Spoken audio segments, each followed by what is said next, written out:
Hello అందరికీ welcome to మా అత్తయ్య గారి చేతి వంట అండి. ఇది బూడిద గుమ్మడికాయ అండి. ఇది మా ఇంటి ముందే బాధలేసింది, దాన్ని కోసుకొచ్చామండి ఫ్రెష్గా. అదిగోండి బ్రష్ పెట్టి బాగా కడుగుతున్నారు. ఎంత రుద్దినా అదైతే పోవట్లేదండి. అలాగే బాగా వాష్ చేశారు. పెద్ద సైజు అండి గుమ్మడికాయ, బూడిద గుమ్మడికాయ. బాగా వాష్ చేసుకొని కొంచెం తడారనివ్వాలండి. ఈ గుమ్మడికాయ వడియాలు మేము పట్టడం అయితే ప్రాసెస్ 2 days పట్టిందండి. 1 day కోసి ఎండలో పెట్టామండి ఒక రోజంతా. నెక్స్ట్ డే మార్నింగ్ పట్టడం అండి. మీరు చూడండి ఈ ప్రాసెస్. ఈ గుమ్మడికాయ పగలగొట్టడం అయితే చాలా కామెడీగా జరిగిందండి. ఇది ఎంత పగలగొట్టినా పగలట్లేదండి. అది కోయడానికి కూడా కుదరదండి, అందుకే పగలగొడుతున్నారు. ముందు అలా పగలగొట్టేసి ముక్కలుగా చేశాక దాన్ని మొత్తం కోసామండి. 2 మనుషులు కోసామండి దాన్ని. కోయడం అయితే గంటన్నర పట్టిందండి. మార్నింగ్ 9 నుంచి 11 వరకు కోసేస్తే ఎండలో పెట్టేస్తే ఈవినింగ్కి ఎండుతాయండి. ఆ ఎండబెట్టిన ముక్కల్ని నెక్స్ట్ డే మార్నింగ్ పిండి రుబ్బుకొని ఆ పిండిలో కలిపి వడియాలు పట్టడమేనండి. ఇలా అయితే బాగున్నాయండి, పువ్వుల్లా వచ్చినాయి వడియాలు.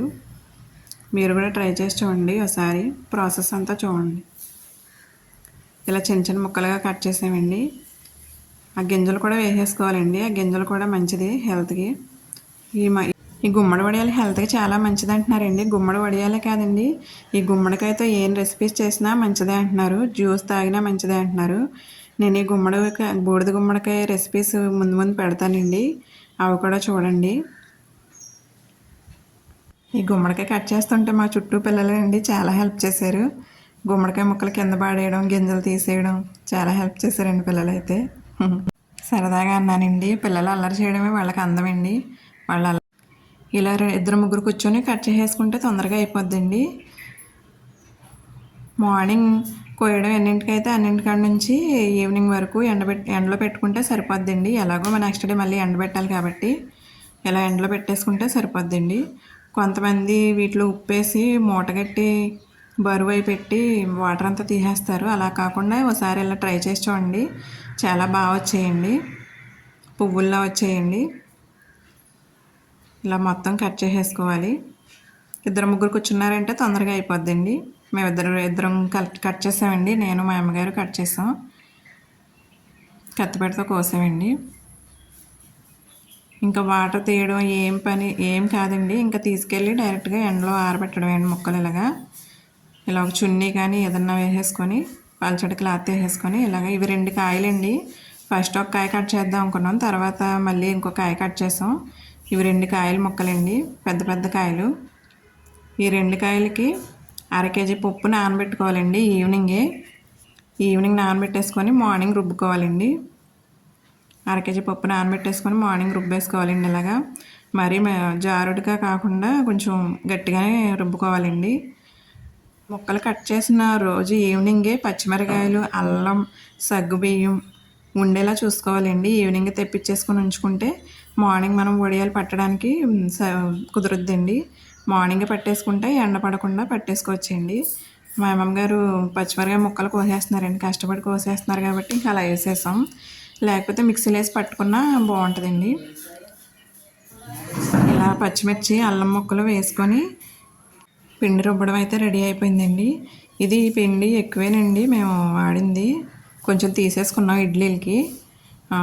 దాంట్లో సాల్ట్ వేసారండి, సరిపడినంత సాల్ట్. సగ్గుబియ్యం అండి నానబెట్టుకున్నాం, మార్నింగ్ లేచాక నానబెట్టామండి. అవి ఒక 1/4 kg సగ్గుబియ్యం, ఒక 100 గ్రాములు పచ్చిమిర్చి, అల్లం ముక్కలండి. అవి మిక్సీ పట్టేసుకోవచ్చండి, లేదంటే ఇలా కట్ చేసుకోవచ్చు, మీ ఇష్టం అండి, ఎలా అయినా చేసుకోవచ్చు. ఇలా వేసేసాక మనం ఎండబెట్టుకున్నాం కదండి ముక్కలు, మనం ముందు రోజు ఎండబెట్టుకున్నాం కదండి బూడిద గుమ్మడికాయ ముక్కలు, అవి మొత్తం వేసేసుకొని కలుపుకోవాలండి. మినప్పిండి తక్కువగానే, మినప్పిండి సరిపడినంత వేసుకుంటే గుమ్మడి వడియాలు గుల్లగా వస్తాయండి. గుమ్మడి వడియాలు పువ్వుల్లా వస్తాయి నూనెలో వేయంగానే. ఇదిగోండి ఇలా ముక్కలన్నీ మిక్స్ చేసేసుకోవాలి. దీంట్లో ఆల్రెడీ సాల్టు, అల్లం ముక్కలు, పచ్చిమిర్చి ముక్కలు, సగ్గుబియ్యం వేసేసుకున్నాం కదండి. ఇప్పుడు గుమ్మడికాయ ముక్కలు వేసుకొని మిక్స్ చేసేసుకోవాలి బాగా. ఒకసారి సాల్ట్ చూసుకోవాలండి, ఎక్కువ వేసుకోకూడదు, కొంచెం తక్కువైనా పర్వాలేదు, ఎండాక సరిపోతాయండి, మరీ ఎక్కువ వేసుకోకూడదు, చూసుకొని వేసుకోవాలండి సాల్ట్. బాగా మిక్స్ చేసేసుకోవాలి. బాగా మిక్స్ చేసేసుకొని ఒక చున్నీ తడిపి అలా వేసుకొని, సిల్క్ చున్నీ తడిపి అలా వేసుకొని పట్టేసుకుంటామనండి గుమ్మడి వడియాలు. అలా చేతులు ఇలా వడియంలా చేసుకొని వేస్తూ ఉండాలండి. ఇలాంటి పనులకి 2-3 ఉన్నారంటే ఫాస్ట్గా అయిపోతాయండి. 2-3 పట్టారంటే ఇలాంటి పనులకి ఫాస్ట్గా అయిపోతాయండి, ఒక్కళ్ళకైతే అవ్వదు. ఇలా గుమ్మడి వడియాలు పట్టేసుకోవాలండి. ఇలా 2 రోజులు ఎండనివ్వాలండి. 2 రోజులు 3 రోజులు ఎండి అంటే సంవత్సరం పాటు నిల్వ ఉంటాయి కదండి. బాగా ఎండనిస్తే ఎక్కువ రోజులు నిల్వ ఉంటాయి. ఇలా బాగా ఎండనివ్వాలండి. మార్నింగ్ పెట్టేసుకుంటే మనకి ఎండ తగలకుండా, ఈ వడియాలు పెట్టేటప్పుడు మనకి ఎండ తగలకుండా చూసుకోవాలండి. పెట్టడం అయిపోయాక వాటికి ఎండ తగిలేలా చూసుకోవాలండి, లేకపోతే మాడిపోతాం. ఇదిగోండి 2 డేస్ తర్వాత నేను తెచ్చి ఇలా వేయించానండి ఎలా వస్తున్నాయని. బాగా పువ్వుల్లా వచ్చినాయండి, అదిగోండి గుల్లగా వస్తున్నాయి, చాలా బాగా వచ్చాయండి. 2 డేస్ తర్వాత నేను తెచ్చి వేయించానండి, బాగా వచ్చినాయండి. మీరు కూడా ట్రై చేసి చూడండి, ఎంతమంది ట్రై చేస్తారో కామెంట్ చేయండి. మా వీడియో నచ్చినట్లయితే లైక్ చేయండి, షేర్ చేయండి, సబ్స్క్రైబ్ చేసుకోండి ఫ్రెండ్స్. మా వీడియో ఇంకా సబ్స్క్రైబ్ చేసుకున్నట్లయితే సబ్స్క్రైబ్ చేసుకొని చూడండి ఫ్రెండ్స్. మా వీడియోస్ ఇంకా మంచి మంచి వీడియోస్ రావడానికి మాకు హెల్ప్ అవుతుందండి. మా వీడియో అయితే తప్పకుండా లైక్ చేయండి, లైక్ చేయడం మర్చిపోకండి.